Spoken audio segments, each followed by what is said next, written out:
further oxidation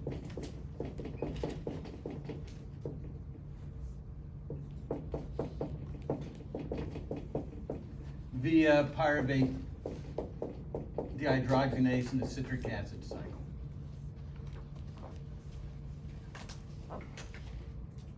But again, this process requires oxygen. Actually, yeah.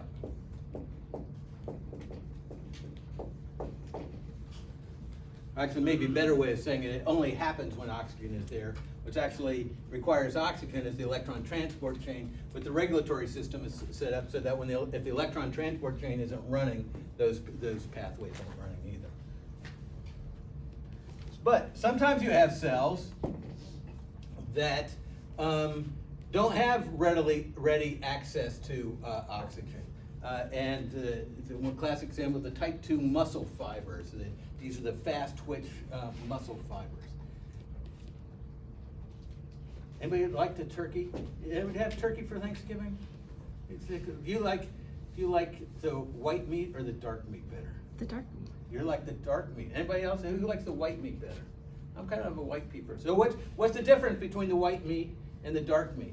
The white meat is type 2 muscle fibers, okay, and they are optimized for very rapid contraction for a short amount of time. And so the flight muscles of the turkey is optimized for that, because you know the turkeys that we have out here, if you spook them, what do? They fly really quick, right? Whereas the dark meat, like is in the legs, is optimized for long-term kinds of sorts of processes. When you have a very fast twitch muscle fiber, you can't rely on oxidative metabolism to generate your ATP, because you just kinetically can't get the oxygen there fast enough, and the ATP synthesis process happen fast enough. So those fast twitch muscle fibers, those type 2 muscle fibers that they don't do the mitochondria stuff, all right? And so what they do is they just get their ATP from glycolysis, and running glycolysis is very rapid around. Whereas the slow twitch muscle fibers, the type 1 muscle fibers in the legs, they have plenty of time to be able to generate the ATP that they need at the rate that they need using the full oxidative process. So the type 2 muscles have lots of mitochondria in there. That's what's make them dark. Where the type 1 muscles lack mitochondria, and that's what makes it the white meat is muscle fibers that lack mitochondria. You can explain next time you're at Thanksgiving. You know, if you can sit down and explain to everybody there all that sort of stuff. They'll be fascinated. Okay, so what happens there? So the other possibility is what's known as homolactic fermentation.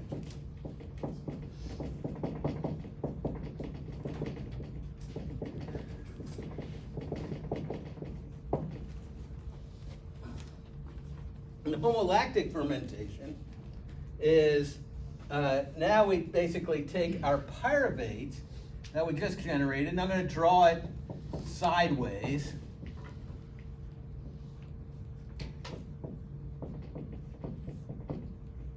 Here's our pyruvate. And we're going to reconvert it. We are going to take it and use NADH, that high energy electron carrier.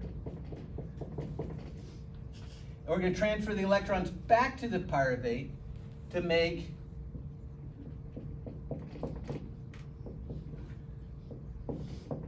lactate.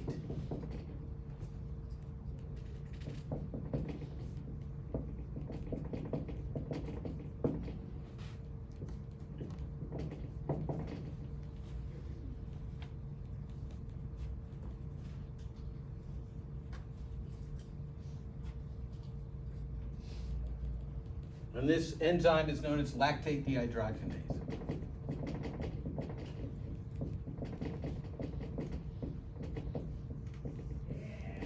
I have a question. Yes. So, like, in any of these processes that we go over, if a person could be lacking one of these enzymes and it's not looking good? Yeah, yes. So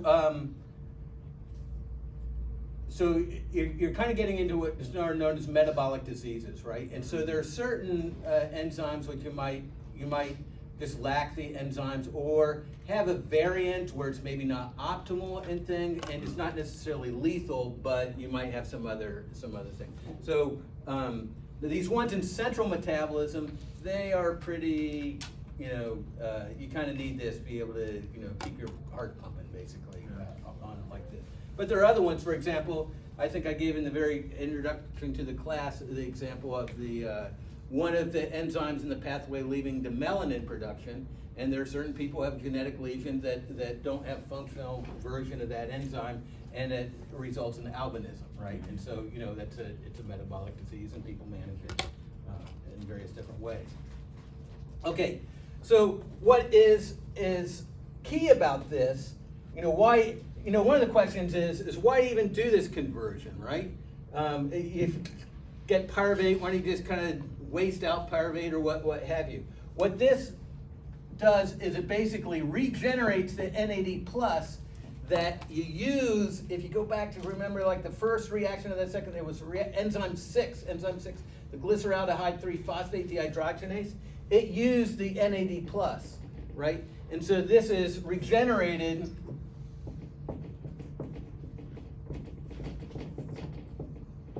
for the glyceraldehyde 3-phosphate dehydrogenase.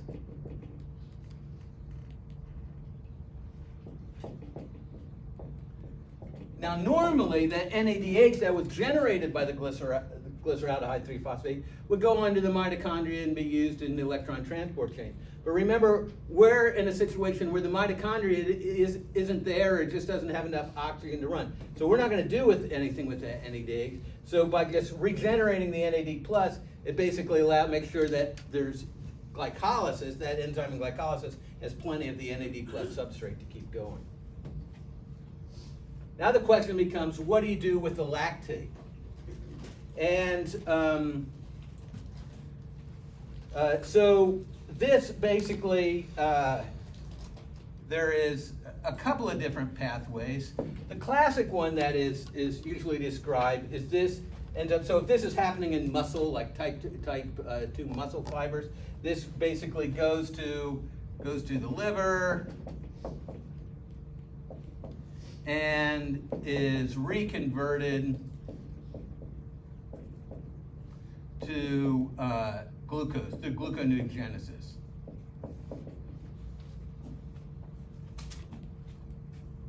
It's known as the Cori cycle.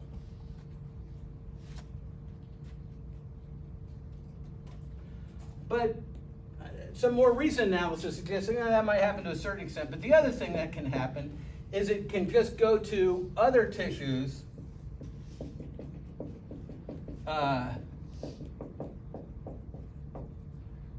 that have sufficient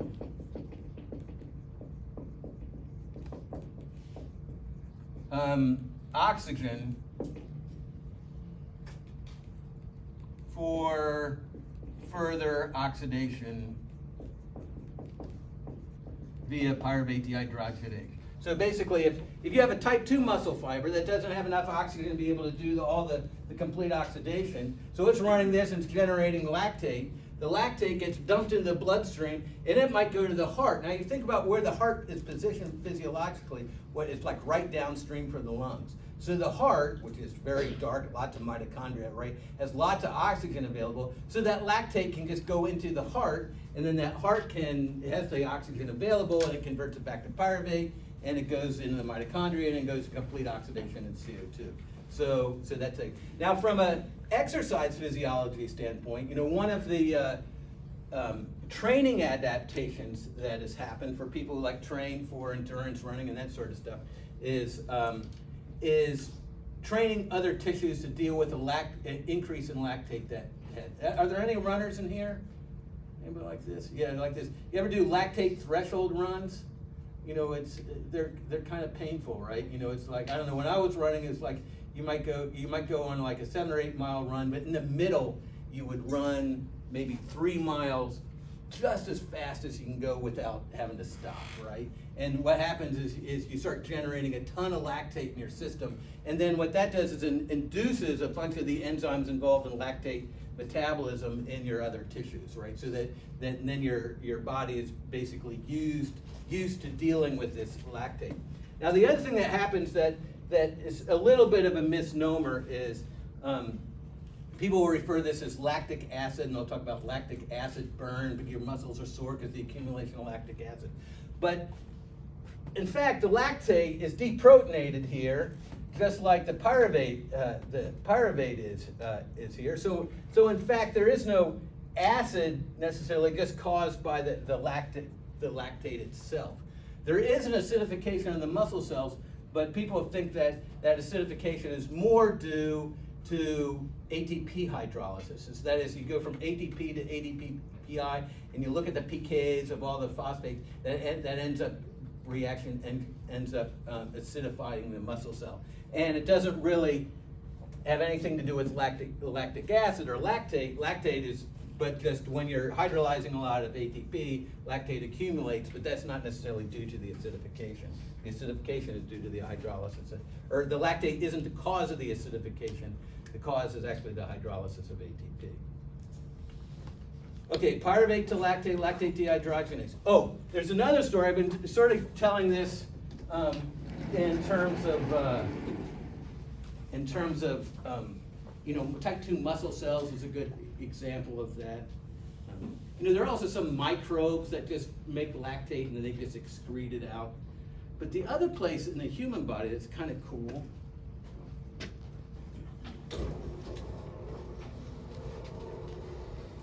so in the brain, I just became aware of this a couple years ago, so I really like this story. And you people who have had neurophysiology courses might know this more than I do. But the brain has the blood vessel, right? And then there's the axons of the actual nerve cells. But there's a series of cells known as astrocytes, which basically serve as a control point from what's going through the blood to actually feeding the nerve cells, right? So in terms of metabolism, the nerve cells themselves, the axons themselves, they actually don't start with glucose from the blood. Rather, the glucose comes through the blood. The astrocytes do glycolysis, accumulate lactate, and then they actually feed the nerve cells lactate. And so lactate does the nerve cells does the full oxidative metabolism by converting lactate back to pyruvate, putting in the mitochondria, doing oxidative phosphorylation. But these cells don't do glucose. So there's basically a partitioning of the overall metabolism of glucose between the astrocytes and those nerve cells. I thought that was just kind of cool.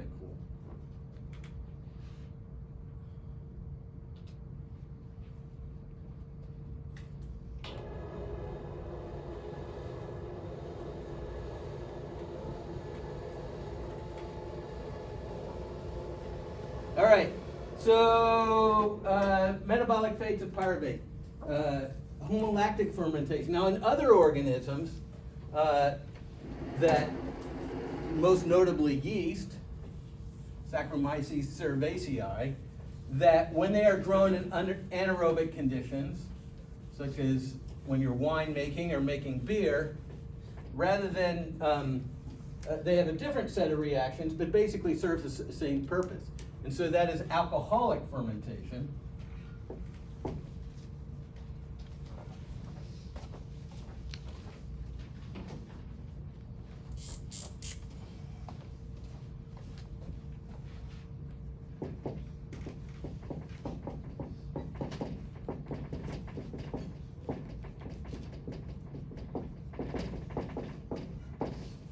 Okay, in alcoholic fermentation, we're going to take our pyruvate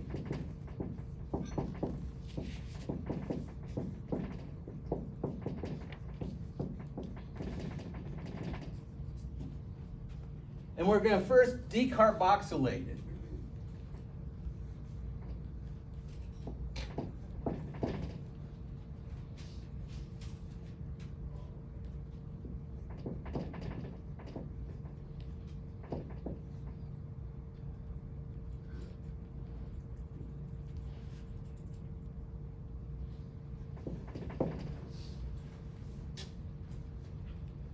an enzyme that's called pyruvate decarboxylase.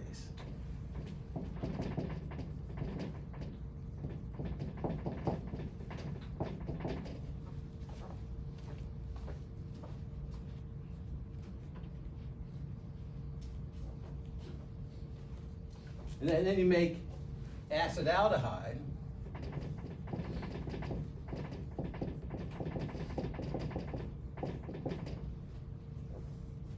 And then you do similar to what we did with homolactic fermentation. We do basically the same kind of thing. We are going to reduce the acetaldehyde, take our NADH plus H plus,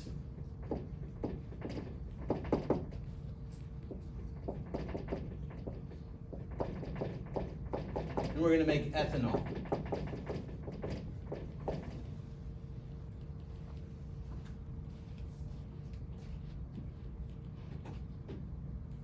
Oh, and then this is called alcohol dehydrogenase here.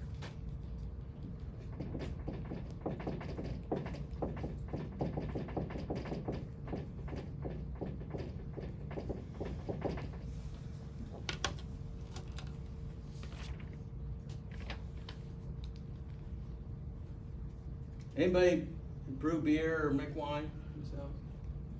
I did, when I was a graduate student, I did for a little bit. So, you take your essentially sugar source from, whether it's, if you're making wine, it's, it's gonna be your grape juice or if you're some other fruit juice typically. If you're making beer, it's from your malted barley. So you take your barley starch and you hydrolyze it down to simple sugars, and then you put it in a big vat. Well, in my case, it was like a 5-gallon jug, and you add some yeast in there, and then you take some, put what's known as a fermentation lock that basically allows CO2 to escape, but oxygen not to get in. So you make it anaerobic, and so then the yeast starts growing and going through. It's getting all its ATP through glycolysis, right? So it's running glycolysis. There's no oxygen in there, so it can't do oxidative metabolism. So it just gets all its ATP through glycolysis, generates a whole bunch of pyruvate. Then that pyruvate decarboxylase comes in and it generates CO2. So what you start seeing is bubbles generating in the in your fermentation mix, and then it accumulates ethanol, and eventually it accumulates so much ethanol it'll actually kill itself basically from all the ethanol that's in there. Now, if you're brewing your own beer, you do this, you ferment it to completion, so till all the glucose is gone, and then you put it in bottles, and then you add a little bit of sugar to it, to go a little again, and then you cap the bottles, and that little bit of sugar then will generate the CO2 to provide the fizz, the carbonation for the beer in your bottle. I had the mistake that sometimes the fermentation will get stuck. Something happens, it gets too hot or whatever, and the fermentation will stop even though it hasn't used all the glucose. And then when that fermentation stops, you think it's done. You think all the glucose is done. And so you bottle it and you add a little bit of sugar. And the process of bottling unsticks it.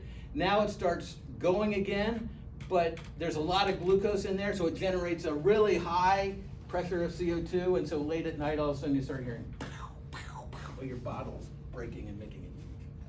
I think that's when I stopped. Professor, how do you say the middle one? Is it acetaldehyde? Acetaldehyde. I guess what's the official name would be ethanol.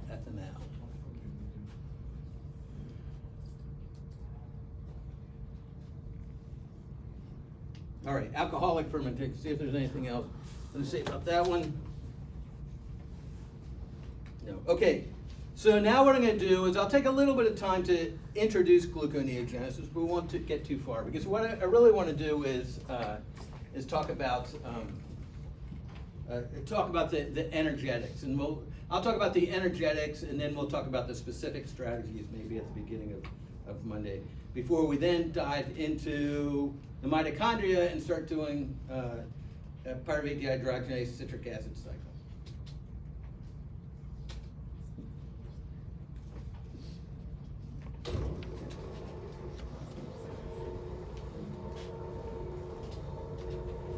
start with this. This is kind of interesting.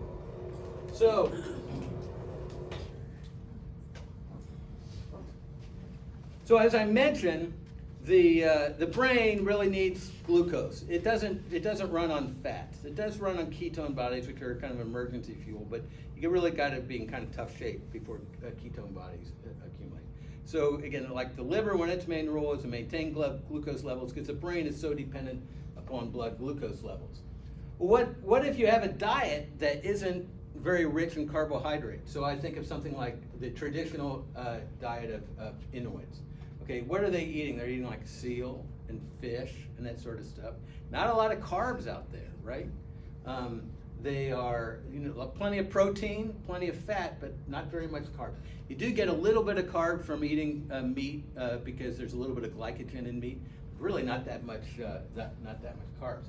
Well, how do people like that maintain blood glucose levels if they're not having any dietary carbohydrates? And it's the process of gluconeogenesis. So basically, the amino acid, you eat protein, the amino acids the protein will get broken down to individual amino acids. They will end up being converted to intermediates of the citric acid cycle. We'll get to that a little bit later. But it ultimately can make pyruvate or oxaloacetate to pyruvate. And then from the amino acid carbon skeletons. So that pyruvate generated from the amino acid skeleton can then go through glycolysis in reverse to basically remake glucose that the liver can then dump back into the blood to make sure that there's plenty of glucose for the blood. So you look at the blood sugar of these folks, the blood sugar is fine. They're just making it from protein. They're remaking it from protein rather than making it from dietary carbohydrates. All right, so what's it take to actually do this? So this is a table of the delta G naught prime values and the delta G vials for, like, this was heart muscle in there. For those 10 different reactions, they actually combined reactions 6 and 7 here. But let's pay just attention to this delta G number here, okay? Because that's the one that takes into account the relative concentrations of those different intermediates. And we see that there are 3 reactions that are functionally irreversible. The hexokinase reaction, the very first one, the phosphofructokinase reaction, and then the very last one, the pyruvate kinase reaction. All of the other ones at the concentrations that are typically found in the cell are reversible, but those are the 3 that are functionally irreversible. So if we wanted to run these reactions in reverse, we have to figure out ways of actually getting around those 3 different steps. Here's another way of looking at that. It kind of looks like this. This is the delta G here, and we basically have this reaction. This first reaction, that's a downhill. The third reaction, that's the phosphofructokinase reaction, downhill, and then the very last reaction. This goes all the way to lactate, but that last reaction on glycolysis is also downhill. So we actually have to have alternate pathways to actually go back. And then we also have to talk about how do we make sure that we're not doing gluconeogenesis at the same time of glycolysis. Because as you will see, if we end up just like running through the glycolysis pathway and then running backwards, we'll get into a cycle where we're just generating ATP. So we have to go through a process known as coordinate regulation of glycolysis and gluconeogenesis.